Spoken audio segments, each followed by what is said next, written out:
বারংবার যে অভিযোগটা তোলা হয়েছে 34 বছর ধরে 24 ঘন্টা একটা জগদ্দল পাথর সিঙ্গুরে আজ 15 বছর তৃণমূল কংগ্রেস বিজেপি একবার সুযোগ মোদী একদম ডিরেক্ট বলছে একদম আমরা দেখিয়ে দেব আপনার কোন কোন জায়গাগুলো ক্লিয়ার কাট করবে কারণ 35 বছর 34 বছর এবং 15 বছর প্রায় 50 বছর একটা অর্ধ শতাব্দী 50 বছরের চাহিদা 5 বছরে মেটাতে পারবে সম্ভব দেখুন আজ তারাই টাটার জন্য লোকে বলেন যার কাছে খাওয়ার এক পয়সা নেই যার পেটে ভাত থাকে না সে জলে মুড়ি সিঙ্গুরে টাটা কারখানা করতে পারতো।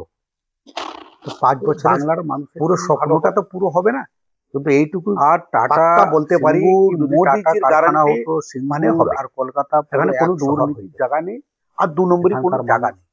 ভাই সেন্ট্রাল কি না পারে গ্রামের মানুষ। আজকে যদি মমতা ব্যানার্জি বাংলার জন্য ভালো ভাবতেন হয়তো চাকরি সবাই পেত। যদি মমতা ব্যানার্জি বাংলার রোজগার ভালো ভাবতেন সেন্ট্রালের সঙ্গে হাতে হাত মিলিয়ে থেকে আসতে বাংলার উন্নয়ন হতো। অনেক লোকেরা যেমন আয়ুষ্মান ভারত 5 লক্ষ টাকা করে প্রত্যেকটা মানুষের বীমা টাটা দিতে তারা সেই বীমাটা আটকে রেখেছেন। হলোটা কি এখানে দিদি নিজের স্বার্থে বঞ্চিত করে দিয়েছে বাংলার মানুষকে। প্রত্যেকটা মানুষের পারেননি মানুষকে কম টাকা হয় না ধুর বানিয়ে সারা ইন্ডিয়া থেকে আপনি ট্রিটমেন্ট করাতে পারবেন।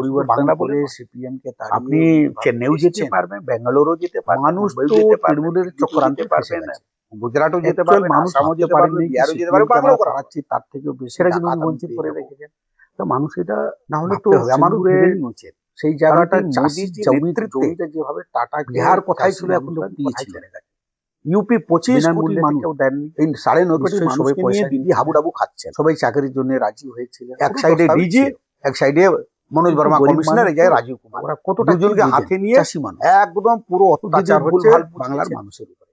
ওনার বোঝানোর পক্ষে কি হলো না ওখানে চাকরি হলো মিনিস্টার ছিল না ওখানে কারখানা হলো থার্ড টাইম না ওখানে চাষ হতে চলেছে জমিতে। উনি কি গভর্নেন্স বুঝেন না? তো ক্ষতি হলো কার? বাংলার।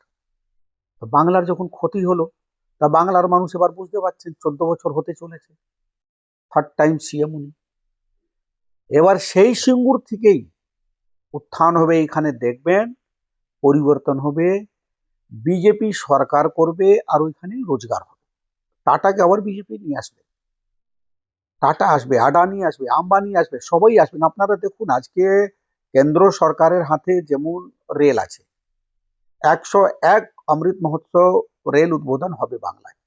যেমন আজকে মালদায় দেখেছেন সে বন্দে ভারত যেটা আপনার গুয়াহাটির জন্য যেটা হলো আজকে উদ্বোধন, তো এটা ভালোর জন্য আজকে অমৃত মহোৎসব কালকে এখানে উদ্বোধন হবে আমাদের। তার মধ্যে আমাদের ডানকুনিও আছে অমৃত মহোৎসবের মধ্যে, সেই স্টেশনের মধ্যে ডানকুনি পড়ছে, সেটাও আপনারাও দেখছেন কি সুন্দর করে পরিষ্কার একদম এত বড় বিগ মানে একদম সিটির মতো সে স্টেশনটাকে ডেভেলপ করা হচ্ছে জাংশন এটা যেমন। তো আমরা তো উন্নয়নই তো দেখতে চাইছে বাংলার মানুষ। সে উন্নয়নটা দিদির চক্রান্তে বাংলার উন্নয়নটা পুরো স্টপ হয়ে গেছে একদমই। কোভিডের পর প্রায় 6000 ব্যবসায়ী বাংলা ছেড়ে চলে গেছে। যেটা সিপিএম এর সময় বন্ধ হয়ে গেছিল মিল কারখানা সেটা আলাদা, সেটা ভুলে যান।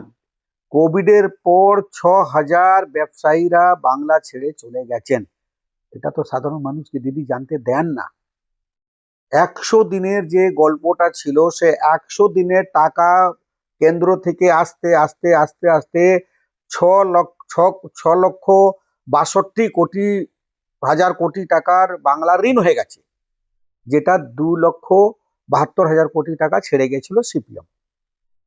তাহলে আবার তার 4 গুণ বেড়ে গেল কি করে? টাকাটা গেল কোথায়? এটা আপনাদেরকে ভাবতে হবে, বাংলার মানুষকে ভাবতে হবে। টাকাটা তো সে সেন্ট্রালি দিয়েছে, সে টাকাটা গেল কোথায়? এই যারা নেতা আছে তাদের বাড়ি হয়েছে, গাড়ি হয়েছে, হোটেল হয়েছে, তারাই ব্যবসায়ী হয়েছে, তারাই পয়সাওয়ালা হয়েছে, তারাই গুন্ডা আছে, অ্যাডমিনিস্ট্রি একেবারে পুরো ধ্বংস হয়ে গেছে, বরবাদ হয়ে গেছে।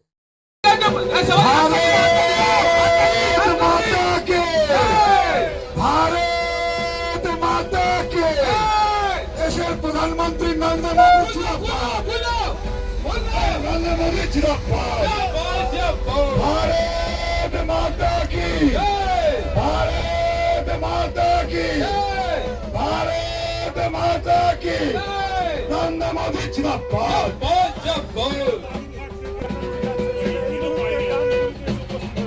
गुरु के पास में